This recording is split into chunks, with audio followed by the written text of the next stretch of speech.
இங்கே home cooking daily. இன்றைக்கி நம்ம சமைக்க போகிறது சிக்கன் பெப்பர் கிரேவி. என்னென்ன பொருள் பார்க்கலாமா? சிக்கன் 1/2 kg, 2 பெரிய வெங்காயம் நறுக்குனது, தக்காளி 1, இஞ்சி பூண்டு பேஸ்ட்டு, ஜீரகம், சோம்பு, பெப்பர், ஒரு பிரியாணி இலை, பட்டை 2 துண்டு, கிராம்பு 4, ஏலக்காய் 2, மஞ்சத்தூள், மிளகாய்த்தூள், மல்லித்தூள். போவோமா? சமைக்க போவோமா? பேனில் 1 ஸ்பூன் மிளகு, 1/2 ஸ்பூன் சோம்பு,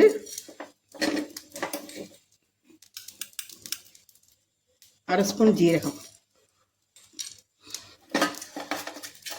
பிரியாணி இலை,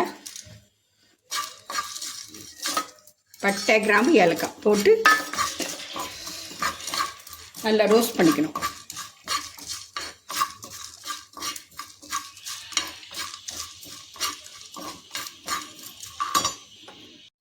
இது ஆறினோடனே பொடி பண்ணி வச்சுக்கணும்.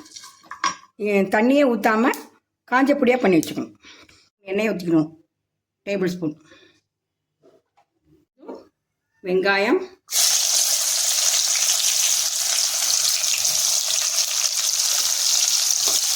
வெங்காயம் வணங்கணும்.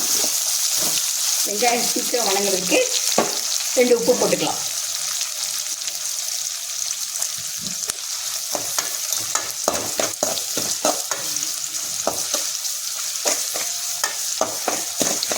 வெங்காயம் கொஞ்சம் நல்லா வணங்கட்டும். நல்லா வணங்கணும். ஒரு மாதிரி லைட் கலரில் வரணும். அப்போ தான் சிக்கன் கிரேவிக்கு டேஸ்டிங்காக இருக்கும். அது சோம்பு இதை பொடி பண்ணி வச்சாச்சு.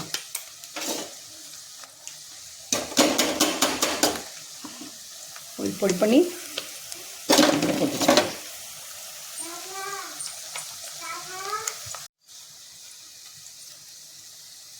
இஞ்சி பூண்டு பேஸ்ட் 1 ஸ்பூன்,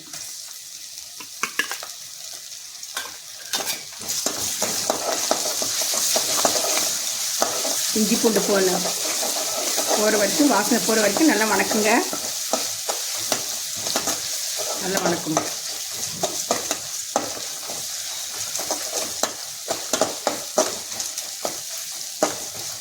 வெங்காயம் இஞ்சி பூண்டு பேஸ்ட் நல்லா வணங்கிடுச்சு. தக்காளி போடணும். தக்காளி நல்லா வணங்கணும். ஒரு 2 நிமிஷம் தக்காளியை நல்லா வணக்குங்க.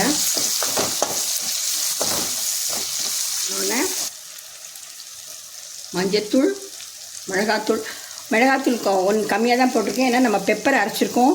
அப்புறம் ஜாஸ்தி போட்டார்னா பிள்ளைங்க சாப்பிட மாட்டாங்க, காரம் அதிகமாகிடும். மல்லித்தூள் 2 ஸ்பூன், மஞ்சத்தூள், மிளகாய்த்தூள்.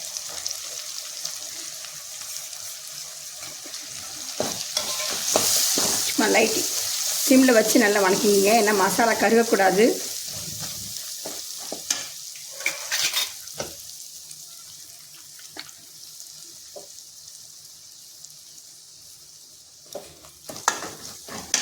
வணங்கினதுக்கப்புறம்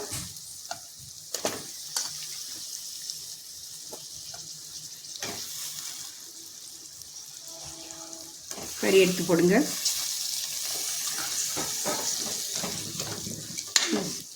நல்லா பரட்டிட்டு கறி வேக தண்ணி ஊற்றிடு.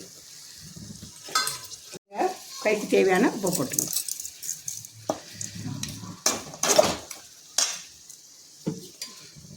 கறி வேகட்டும். கறிக்கு தேவையான அளவு தண்ணி ஊற்றிடுங்க. கறி வேகட்டும். அதுக்கப்புறம் இந்த பொடி பண்ணி வச்ச பெப்பர் இதெல்லாம் போடலாம். சிக்கன் வெந்தாச்சு. இப்போது நம்ம பொடி செஞ்சு வச்சுருந்தோம்ல, ஜீரகம், சோம்பு, பெப்பர், பட்டை, கிராம்பு, பிரியாணி இலை வறுத்து அது போடலாம்.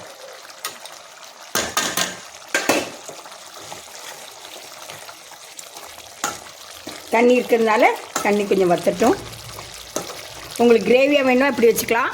இல்லை தண்ணி இல்லாமல் வற்றணுன்னா ஒரு 10 நிமிஷம் தண்ணி தான் குறையட்டும். இங்கே ஒரு 5 நிமிஷம். ஏன்னா இது நம்ம ஏற்கனவே வறுத்து பொடி பண்ணியிருக்கோம். அதனால் ஜாஸ்தி இது பண்ண வேண்டாம். கடைசியில் கொத்தமல்லி பிள்ளை தூவி இறக்கிடலாம். பெப்பர் கிரேவி ரெடி ஆயிடுச்சு. வாங்க சாப்பிட்லாம். இன்னும் இந்த மாதிரி நிறைய வீடியோஸ் பார்க்க லைக் பண்ணுங்கள், ஷேர் பண்ணுங்கள், சப்ஸ்கிரைப் பண்ணுங்கள்.